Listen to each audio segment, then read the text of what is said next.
नमस्कार, मैं सोनी मिश्रा आप लोगों के साथ दोबारा जुड़ चुकी हूँ। और जैसा कि मैंने आपको कल की वीडियो में बताया था, मैं श्री नारद पुराण पढ़ रही हूँ और मैंने आप लोगों के साथ ये सफ़र तय किया है ताकि मैं पढ़ूँ, मेरी रीडिंग अच्छी हो जाए और मेरे माध्यम से किसी का कल्याण हो जाए।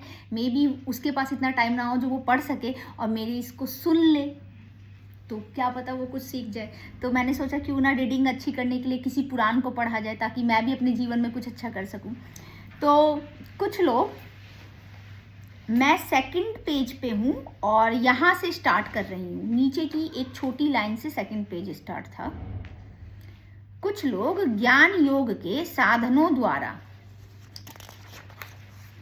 ज्ञान स्वरूप श्री हरि की उपासना करते थे और कुछ लोग भक्ति के मार्ग पर चलते हुए पराभक्ति के द्वारा भगवान नारायण की पूजा करते थे। एक समय धर्म, अर्थ, काम और मोक्ष का उपाय जानने की इच्छा से उन श्रेष्ठ महात्माओं ने एक बड़ी भारी सभा की।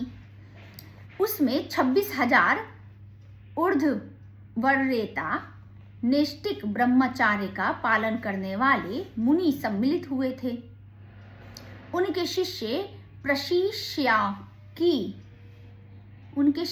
प्रशिष्यों की संख्या तो बता ही नहीं जा सकती। पवित्र अंतःकरण वाले व महातेजस्वी महर्षि लोकों पर अनुग्रह करने के लिए ही एकत्र हुए थे। उनमें राग और मात्सर्य का सर्वथा अभाव था। वह शौनक जी से यह पूछना चाहते थे कि इस पृथ्वी पर कौन कौन से पुण्य क्षेत्र एक पवित्र तीर्थ हैं। त्रिविध ताप से पीड़ित चित्त वाले मनुष्य को मुक्ति कैसे प्राप्त हो सकती है, लोगों को भगवान विष्णु की अविचल भक्ति कैसे प्राप्त होगी तथा सात्विक, राजस और तामस भेद से 3 प्रकार के कर्मों का फल किसके द्वारा प्राप्त होता है। उन मुनियों को अपने से इस प्रकार प्रश्न करने के लिए उद्धत देखकर उत्तम बुद्धि वाले शौनक जी विनय से झुक गए और हाथ जोड़कर बोले, यहाँ पे हम ना और जो 26,000 और जो कितने बात हुई है, 26,000 की बात हुई है। 26,000 जो महात्माएं और आए हुए थे, उनके मन में बहुत सारी जिज्ञासा थी जिनकी हमने बात की थी पहले। शौनक जी से वो इन सारे क्वेश्चन को पूछते हैं और ये सुन के शौनक जी जो है बड़े ही विनय से झुक गए और हाथ जोड़कर बोले। उन्होंने उन्हें जवाब दिया समझाते हुए। शौनक जी ने कहा, महर्षियों, पवित्र सिद्धाश्रम तीर्थ में पुरानी कोमो श्रेष्ठ सूत जी रहते हैं। वे वहां अनेक प्रकार के यज्ञों द्वारा विश्व रूप भगवान विष्णु का यजन किया करते हैं। महामुनि सूत जी व्यास जी के शिष्य हैं। जो सूत जी हैं वो व्यास जी के शिष्य हैं। वे यह सब विषय अच्छी तरह जानते हैं। उनका नाम रोमहर्षण है। वे बड़े शांत स्वभाव के हैं और पुराण संहिता के वक्ता हैं। भगवान मधुसूदन प्रत्येक युग में धर्मों का हास देखकर वेद व्यास रूप से प्रकट होते और एक ही वेद के अनेक विभाग करते हैं। विप्रगण, हमने सब शास्त्रों में यह सुना है कि वेद व्यास मुनि साक्षात भगवान नारायण की है। उन्हीं भगवान व्यास ने सूत जी को पुराणों को उपदेश दिया है। परम बुद्धिमान वेद व्यास जी के द्वारा भली भांति उपदेश पाकर सूत जी सब धर्मों के ज्ञाता हो गए हैं। संसार में उनसे बढ़कर दूसरा कोई पुराणों का ज्ञाता नहीं है, क्योंकि इस लोक में सूत जी ही पुराण के तात्विक अर्थों का जानने वाले स्वर्ग और बुद्धिमान हैं, सर्वज्ञ और बुद्धिमान है। उनका स्वभाव शांत है। वे मोक्ष धर्म के ज्ञाता तो हैं ही, कर्म और भक्ति के विविध साधनों को भी जानते हैं। मुनीश्वरों, वेदांग और शास्त्रों को जो सारभूत तत्व है वह सब मुनिवर व्यास ने जगत के हित के लिए पुराणों में बता दिया है और ज्ञान सागर सूत जी उन सब का यथार्थ तत्व जानने में कुशल हैं, इसलिए हम लोग उन्हीं से सब बात पूछे। इस प्रकार शौनक जी ने मुनियों से जब अपना अभिप्राय निवेदन किया, तब वह सब महर्षि विद्वानों में श्रेष्ठ शौनक जी को आलिंगन करके बहुत प्रसन्न हुए और उन्हें साधुवाद देने लगे। तदंतर सब मुनि वन के भीतर पवित्र श्रमतीर्थ में गए और वहां उन्होंने देखा कि सूत जी अग्रिष्टोम यज्ञ के द्वारा अनंत अपराजित भगवान नारायण का यजन कर रहे हैं। सूत जी ने उन विख्याता तेजस्वी महात्माओं का यथोचित स्वागत सत्कार किया। तत्पश्चात उनसे नैमिषारण्य निवासी मुनियों ने इस प्रकार पूछा। ऋषि बोले, उत्तम व्रत का पालन करने वाले सूत जी, हम आपके यहाँ अतिथि रूप में आए हैं, अतः आपसे आतिथ्य सत्कार पाने के अधिकारी हैं। आप ज्ञान दान रूपी पूजन सामग्री के द्वारा हमारा पूजन कीजिए। मुने देवता लोग चंद्रमा की किरणों से निकला हुआ अमृत पीकर जीवन धारण करते हैं, परंतु इस पृथ्वी के देवता ब्राह्मण आपके मुख से निकले हुए ज्ञान रूपी अमृत को पीकर तृप्त होते हैं। तात हम यह जानना चाहते हैं कि यह संपूर्ण जगत किससे उत्पन्न हुआ, इसका आधार और स्वरूप क्या है, यह किस में स्थित है और किस में इसका लय होगा। भगवान विष्णु किस साधन से प्रसन्न होते हैं, मनुष्य द्वारा उनकी पूजा कैसे की जाती है, भिन्न भिन्न वर्णों और आश्रमों को आचार क्या है, अतिथि की पूजा कैसे की जाती है जिससे सब कर्म सफल हो जाते हैं, वह मोक्ष का उपाय मनुष्यों को कैसे सुलभ है, पुरुषों को भक्ति से कौन सा फल प्राप्त होता है और भक्ति का स्वरूप क्या है।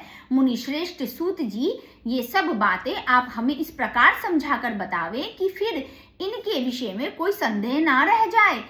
आपके अमृत के समान वचनों को सुनने के लिए किसके मन में श्रद्धा नहीं होगी। सूत जी ने कहा, महर्षियों, आप सब लोग, ये सूत जी हैं, ये रहे सूत जी और ये सारे महर्षि बैठे हुए हैं। और इतना पढ़ने के बाद इतना तो समझ में आ गया है कि नारद पुराण पढ़ने से मुझे बहुत फायदा होने वाला है, क्योंकि इसमें हमें ये भी बताया गया है कि पूजा कैसी करनी चाहिए, अतिथि का स्वागत कैसे करना चाहिए, हमें विष्णु पूजा कैसी करनी चाहिए। तो जो स्पिरिचुअल है उनके लिए तो काफ़ी अच्छा है और मुझे अभी तक तो बहुत अच्छा लग रहा है। तो आगे कंटिन्यू करती हूँ, ये वाला पेज कंप्लीट करना हमें। सूत जी ने कहा, महर्षियों, आप सब लोग सनकादि मुनीश्वरों ने महात्मा महर्षियों, अच्छा नीचे भी एक लाइन है, महर्षियों आप सब लोग सुने, आप लोगों को जो अभिष्ट है वह मैं बतलाता हूँ। सनकादि मुनीश्वरों ने महात्मा नारद जी से जिसका वर्णन किया था वह नारद पुराण आप सुने। यह वेदार्थ से परिपूर्ण है, इसमें वेद के सिद्धांतों को ही प्रतिपादन किया गया है। यह समस्त पापों की शांति तथा दुष्ट ग्रहों की बाधा का निवारण करने वाला है। स्वप्न को, जो बुरे स्वप्न आते हैं, मतलब कि खराब स्वप्न आते हैं जिससे हमारी नींद टूट जाती है, उसकी बात हो रही है, नाश करने वाला है। धर्म समस्त तथा भोग एवं मोक्ष को देने वाला है। इनमें भगवान नारायण की पवित्र कथा का वर्णन है। यह नारद पुराण सब प्रकार के कल्याणकारी प्राप्ति का हेतु है। धर्म, अर्थ, काम एवं मोक्ष का भी कारण है। इसके द्वारा महान फलों की भी प्राप्ति होती है। यह अपूर्व पुण्य कल प्रदान करने वाला है। यह अपूर्व पुण्य फल प्रदान करने वाला है। आप सब लोग एकाग्रचित होकर इस महापुराण को सुने।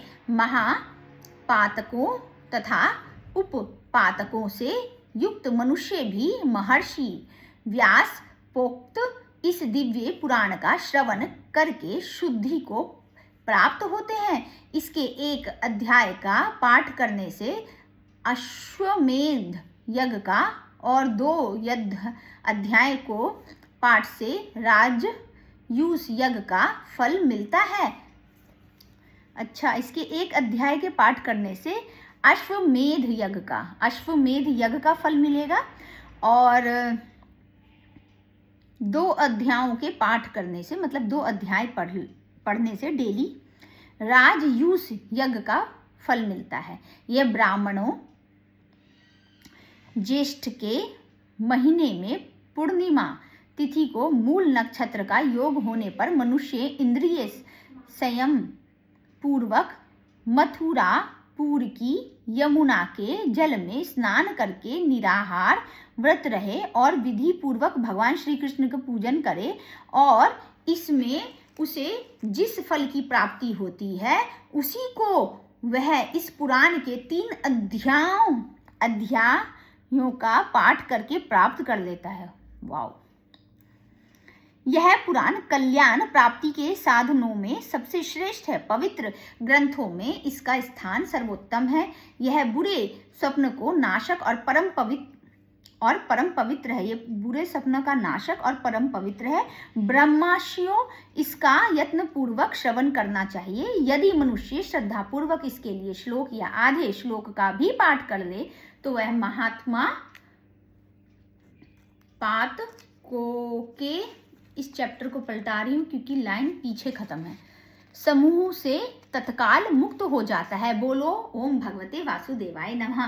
तो आज मैंने इसका पूरा ये 2nd पेज नारद पुराण का पढ़ा और कल जो है वो मैंने ये पढ़ा था, आप लोगों को दिखाया था। कल मैंने शुरुआत की थी, आज मैंने ये पढ़ा है और मैं आप लोगों को ये बताना चाहती हूँ, अगर मेरी रीडिंग में कोई भी प्रॉब्लम हो रही है या मैं अटक के पढ़ रही हूँ या रुक के पढ़ रही हूँ तो मैं आप लोगों को बताना चाहती हूँ कि मेरी रीडिंग उतनी अच्छी नहीं है। अपनी रीडिंग अच्छी करने के लिए मैंने पुराण पढ़ने की शुरुआत की है ताकि मैं धर्म से जुड़ सकूँ और मेरे माध्यम से जो लोग पुराण नहीं पढ़ पा रहे हैं वो मेरी इस आवाज़ को सुन सके। जैसे नॉर्मल, मैंने कोई बैकग्राउंड म्यूजिक भी इसलिए नहीं दिया है, नॉर्मल जैसे कि घर में हम एक बुक पढ़ते हैं जब हम फ्री बैठे रहते हैं तो उस तरीके से मैंने रीडिंग करना चाहा पुराण का।